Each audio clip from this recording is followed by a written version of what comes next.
오늘 우리에게 주시는 하나님의 말씀은 레위기 13장 24절에서 46절까지입니다. 피부가 불에 되었는데 그 된 곳에 불그스름하고 희거나 순전히 흰 색점이 생기면 제사장은 진찰할지니 그 색점에 털이 희고 그 자리가 피부보다 우묵하면 이는 화상에서 생긴 나병인즉 제사장이 그를 부정하다 할 것은 나병의 환부가 됨이니라. 그러나 제사장이 보기에 그 색점에 흰 털이 없으며 그 자리가 피부보다 얕지 아니하고 빛이 엷으면 그는 그를 이래 동안 가두어 둘 것이며 이래 만에 제사장이 그를 진찰할지니 만일 병이 크게 피부에 퍼졌으면 그가 그를 부정하다 할 것은 나병의 환부임이니라. 만일 색점이 여전하여 피부에 퍼지지 아니하고 빛이 엷으면 화상으로 부은 것이니 제사장이 그를 정하다 할 것은 이는 화상의 흔적임이니라. 남자나 여자의 머리에나 수염에 환부가 있으면 제사장은 진찰할지니 환부가 피부보다 우묵하고 그 자리에 누르스름하고 가는 털이 있으면 그가 그를 부정하다 할 것은 이는 오민이라. 머리에나 수염에 발생한 나병임이니라. 만일 제사장이 보기에 그 옴의 환부가 피부보다 우묵하지 아니하고 그 자리에 검은 털이 없으면 제사장은 그 옴 환자를 이래 동안 가두어 둘 것이며 이래 만에 제사장은 그 환부를 진찰할지니 그 옴이 퍼지지 아니하고 그 자리에 누르스름한 털이 없고 피부보다 우묵하지 아니하면 그는 모발을 밀되 환부는 밀지 말 것이요 제사장은 옴 환자를 또 이래 동안 가두어 둘 것이며 이래 만에 제사장은 그 옴을 또 진찰할지니 그 옴이 피부에 퍼지지 아니하고 피부보다 우묵하지 아니하면 그는 그를 정하다 할 것이요 그는 자기의 옷을 빨아서 정하게 되려니와 깨끗한 후에라도 옴이 크게 피부에 퍼지면 제사장은 그를 진찰할지니 과연 옴이 피부에 퍼졌으면 누른 털을 찾을 것 없이 그는 부정하니라. 그러나 제사장이 보기에 옴이 여전하고 그 자리에 검은 털이 났으면 그 옴은 나았고 그 사람은 정하니 제사장은 그를 정하다 할지니라. 남자나 여자의 피부에 색점 곧 흰 색점이 있으면 제사장은 진찰할지니 그 피부의 색점이 부유스름하면 이는 피부에 발생한 어루럭이라. 그는 정하니라. 누구든지 그 머리털이 빠지면 그는 대머리니 정하고 앞머리가 빠져도 그는 이마 대머리니 정하니라. 그러나 대머리나 이마 대머리에 희고 불그스름한 색점이 있으면 이는 나병이 대머리에나 이마 대머리에 발생함이라. 제사장은 그를 진찰할지니 그 대머리에나 이마 대머리에 돋은 색점이 희고 불그스름하여 피부에 발생한 나병과 같으면 이는 나병 환자라. 부정하니 제사장이 그를 확실히 부정하다고 할 것은 그 환부가 그 머리에 있음이니라. 나병 환자는 옷을 찢고 머리를 풀며 윗입술을 가리고 외치기를 부정하다 부정하다 할 것이요 병 있는 날 동안은 늘 부정할 것이라. 그가 부정한 즉 혼자 살되 진영 밖에서 살지니라. 아멘. 사랑하는 성문가족 여러분, 오늘도 주님과 동행하는 복된 날 되시기를 바랍니다. 오늘 본문에 나병이 많이 나오는데 그것은 히브리어 차라트를 번역한 것입니다. 그런데 차라트는 오늘날 우리가 아는 나병, 한센병하고는 많이 다릅니다. 47절부터 보면 의복이나 가죽의 표면에 생기는 악성 곰팡이를 차라트라고 했습니다. 나병이 의복이나 가죽의 표면에 생기는 것은 아니지 않습니까? 또 차라트가 사람에게 옮겼을 때의 증상이 오늘날의 나병하고는 많이 다릅니다. 그래서 우리말 성경에 나병이라고 번역되어 있지만은 그것은 정확히 말하면 악성 피부병을 가리킵니다. 그 종류가 본문에 자세하게 나타나 있습니다. 24절부터는 화상으로 인해 발생하는 악성 피부염을 말합니다. 화상 부위의 감염으로 인해 피부가 곪고 불그스름한 얼룩이 나타납니다.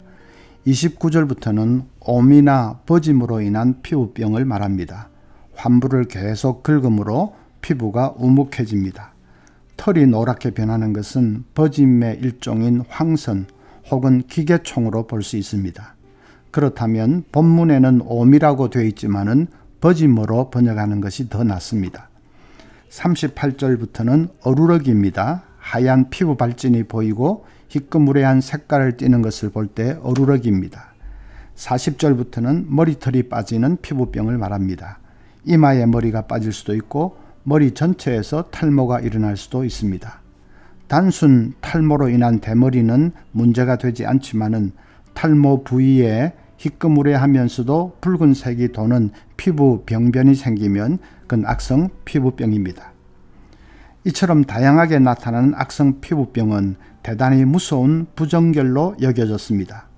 민수기 12장 12절에 보면 악성 피부병에 걸린 미리암을 모세가 송장 같다고 묘사했습니다. 그처럼 악성 피부병에 걸린 사람의 피부는 부패한 시신을 연상시킬 정도로 부정하게 여겨졌습니다. 그래서 악성 피부병에 걸렸다고 여겨지는 사람은 제사장이 신속하게 진단을 내려야 합니다. 그 병에 걸렸다고 판단되면 즉시 부정이 선언되고 진 밖으로 추방됩니다. 하지만 증상이 불분명한 경우는 7일 동안 환자를 격리한 채 경과를 지켜본 다음 증상이 확인되면 즉각 추방해야 합니다. 그러나 일주일 사이에 증세가 호전되어 일반적인 음성 피부병이라는 판정이 내려지면 옷을 빨고 목욕하는 절차를 밟은 뒤 정결해졌습니다. 악성 피부병을 왜 부정결로 취급해서 복잡한 절차를 거치게 했을까요? 피부병이 죄의 결과이기 때문에 그랬을까요? 그건 아닙니다. 율법에 악성 피부병은 죄를 지었기 때문에 생기는 것이라고 명시적으로 말한 적이 없습니다. 단지 민수기 12장 같은 데 보면 이스라엘 백성이 범죄했을 때 하나님이 형벌로서 그 병을 내린 적은 있습니다. 특별한 경우 벌로서 내린 것을 가지고 모든 악성 피부병은 다 죄의 결과로 온다고 하면 안 되죠. 예수님도 날 때부터 소경된 자를 가리켜 죄 때문이 아니라 하나님의 영광을 나타내기 위해 그렇게 되었다고 하신 적이 있습니다. 죄가 아니라면 전염을 방지하기 위해 악성 피부병을 격리하라고 했을까요? 부분적으로 그런 이유도 있을 것입니다. 200만이나 되는 백성들이 천막에서 공동생활을 하는데 피부병이 번지면 걷잡을 수 없습니다. 그래서 격리를 명했을 수 있습니다. 그러나 그게 핵심적인 이유는 아닙니다. 왜냐하면 11장에서 먹는 것에 있어서도 정한 것과 부정한 것이 있다고 했기 때문입니다. 음식이 전염되는 것은 아닌데도 부정한 음식은 먹지 말라고 금했습니다. 율법에서 부정하다고 하는 것은 비정상적인 상태를 말합니다. 하나님이 창조하신 본래의 상태가 아닌 비정상적으로 왜곡되고 변질된 잘못된 상태를 부정하다고 하는 것입니다. 악성 피부병을 부정하다고 한 것도 그것이 정상적인 상태가 아니기 때문입니다. 악성 피부병에 걸린 사람의 피부는 본래의 온전함에서 이탈한 무질서하고 변질된 비정상적인 상태이기 때문에 그것은 부정합니다. 이것은 11장에서 짐승을 정한 것과 부정한 것으로 나누는 것에서 잘 드러납니다. 정한 것과 부정한 것을 나누는 기준이 뭔지에 대해서는 학자들 사이에도 의견이 분분합니다. 어떤 사람은 건강상의 이유를 듭니다. 의술이 발달하지 못한 그 당시에 건강에 조금이라도 해가 되는 동물은 안 먹는 게 좋으니까 그런 것은 부정하다고 규정해서 아예 가까이 하지 못하도록 한 것이라고 해석합니다. 또 어떤 사람은 주위 이방인들의 풍습에 물들게 하지 않게 하기 위해서 그렇게 한 것이라고 합니다. 이방인들이 즐겨 먹는 것을 유대인들도 먹으면 자연히 우상숭배하는 이방인들의 나쁜 풍습에 물들기 쉬우니까 아예 금한 것이라는 것입니다. 그런 해석들이 부분적으로 맞는 말도 있지만 정답은 아닙니다. 율법이 부정하다고 금한 동물은 한결같이 비정상적이라는 공통점을 가지고 있습니다. 예를 들면 육상동물이라면 네 발로 걸어야 정상인데 뱀이나 파충류는 그러지 않으니까 부정하다고 한 것입니다. 가축이라면 소나 양처럼 새김질을 하고 발굽이 갈라져 있는 것이 정상인데 돼지는 그렇지 않기 때문에 부정합니다. 그와 같이 부정한 짐승으로 규정된 것들은 한결같이 무언가 정상과 다른 면이 있는 것들입니다. 한마디로 정품이 아닌 불량품이기 때문에 부정하다는 것입니다. 악성 피부병에 걸린 사람도 불량품이기 때문에 부정합니다. 정상에서 이탈해서 왜곡되고 변질되었기 때문에 부정합니다. 그래서 온갖 정결의식을 거쳐야 했습니다. 한마디로 불량품 사절이라는 말이지요. 율법에는 곳곳에 불량품 사절 팻말이 붙어있는 셈입니다.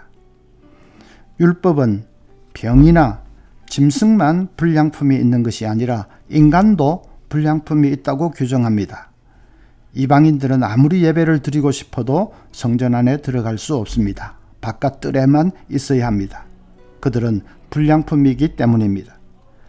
유대인 여자는 성전 안에 들어갈 수는 있지만은 한쪽 구석에 마련된 여자들 구역에만 있어야 합니다. 그들도 불량품이기 때문입니다. 유대인 남자는 성전 앞쪽까지 나아갈 수 있지만은 제단까지 가면 안 됩니다. 제단은 오직 제사장들만 갈 수 있습니다. 그들도 불량품이기 때문입니다. 이방인은 특불량품이고 유대인 여자들은 그 다음 불량품이고 유대인 남자는 또 그 다음이고 그렇습니다. 구약율법은 그렇게 사람에게까지 불량품 사절 하는 팻말을 수없이 붙여놓았습니다. 그런데 여기에 놀라운 소식이 있습니다. 예수님이 그 모든 불량품 인생을 위해 친히 십자가를 지고 죽으신 것입니다. 불량품 인생들의 죄와 허물을 자신이 다 담당하시고 대신 죽으신 것입니다. 그래서 그들이 정품이 되게 해 주셨습니다. 예수님 운명하실 때 지성소를 가로막고 있던 휘장이 위에서부터 아래로 찢어져 버렸지 않습니까? 그것은 이제는 누구든지 거룩하신 하나님의 임재 앞으로 나아갈 수 있다고 하는 선언입니다. 불량품 사절이 불량품 환영으로 바뀐 것입니다. 예수님의 십자가가 불량품 사절의 팻말을 다 뽑아 던져버리고 그 자리에 불량품 환영의 팻말을 꽂은 것입니다.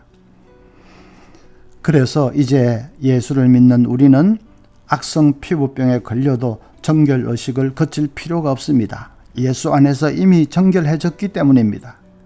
돼지고기도 얼마든지 먹을 수 있고 장어도 얼마든지 먹을 수 있습니다. 예수 안에서 그것들은 다 정결해졌기 때문입니다. 만물이 예수 안에서 새로워지고 정결해졌습니다. 그것이 신약시대에 우리가 받아 누리는 놀라운 축복입니다. 이제 우리에게 중요한 것은 정결하게 된 삶을 잘 지키고 유지하는 것입니다. 거룩한 삶을 사는 것입니다. 예수님이 혈류병 걸린 여인을 고쳐주시면서 너는 깨끗하게 되었으니 가서 다시는 죄를 범하지 말라고 하셨죠. 우리도 이미 깨끗하게 되었으니 그 정결을 잘 지키며 살아야 합니다. 그래서 장차 주님 앞에 설 때에 그리스도의 정결한 신부로 부끄럽지 않도록 성결로 자신을 단장하는 우리 모두가 되기를 바랍니다.